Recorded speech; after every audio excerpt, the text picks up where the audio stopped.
boss, magandang gabi. Ito yung Aerox natin na magwa 1 year na.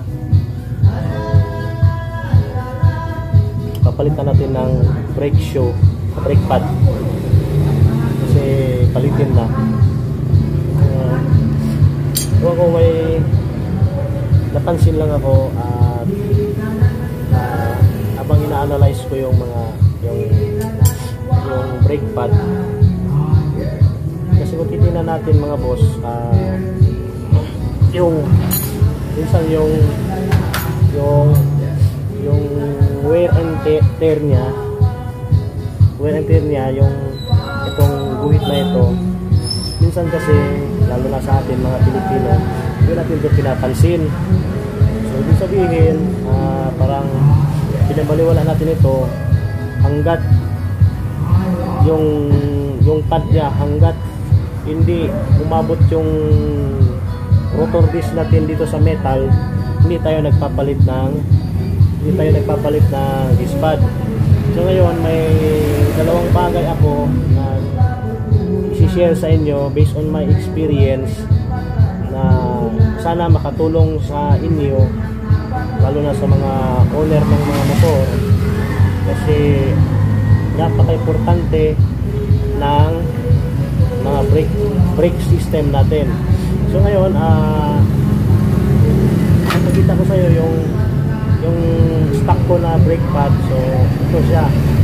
So kung titingnan natin mga boss, hindi mo na makikita yung line dito kasi wala na yung line niya. Yun ang wear and tear mark niya. Ibig sabihin, pag hindi mo na makita yung linya na yon, so kailangan mo nang palitan. Pero ang nangyari kasi minsan hindi natin malayan hanggat kumakagat pa yung preno natin, tuloy pa rin tayo. So hindi tayo in short, hindi tayo nagpe-preventive maintenance, hindi tayo nagsisip hanggat sa napapansin natin na lumalapat na yung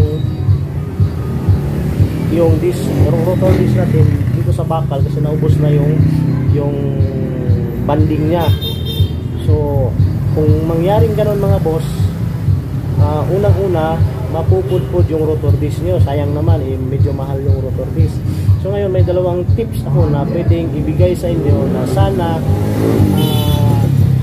matutunan natin ng dalawang bagay na ito para maiwasan natin yung ganong nangyari, baka hindi kumapit yung preno mo o baka mapudpud yung rotor disc mo. So ito yung mga bagay na pwedeng mangyari kung di mo mapapalitan agad yung disc pad mo o insider, madidisgrasya ka kasi nag-fail yung brake system mo, so hindi niya siya kumapit kaya na-aksidente ka. So para natin ito maiwasan, una mga boss, number 1, dapat tinitingnan natin yung wear and tear marks niya dito.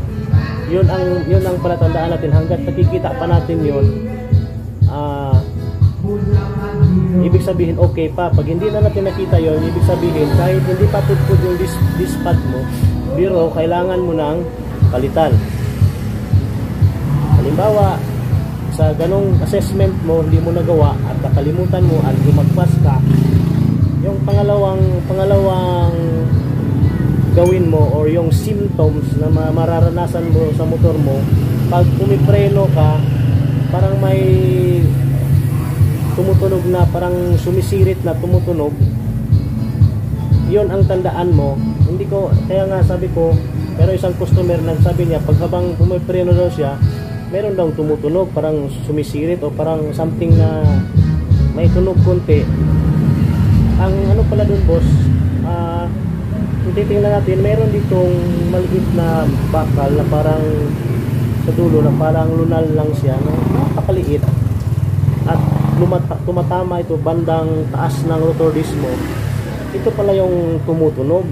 Pag hindi mo napalitan agad at lumagpas ka doon sa wear and tear mark mo, pag lumagpas ka doon, ito na yon, tatama ito. Ibig sabihin, pag naririnig mo ng tunog na yon, agad-agad mo na dapat palitan. Huwag mo nang antayin ang mga ilang araw pa simula nang narinig mo yun, ibig sabihin lumagpas ka na doon sa wear and tear marks niya, at ibig sabihin konting-konti na lang talaga ang naiwan doon sa banding mo, at pwedeng posible na any moment mapudpud yung banding mo at magkikiskisan na yung rotor disc mo at saka yung brake pad frame niya.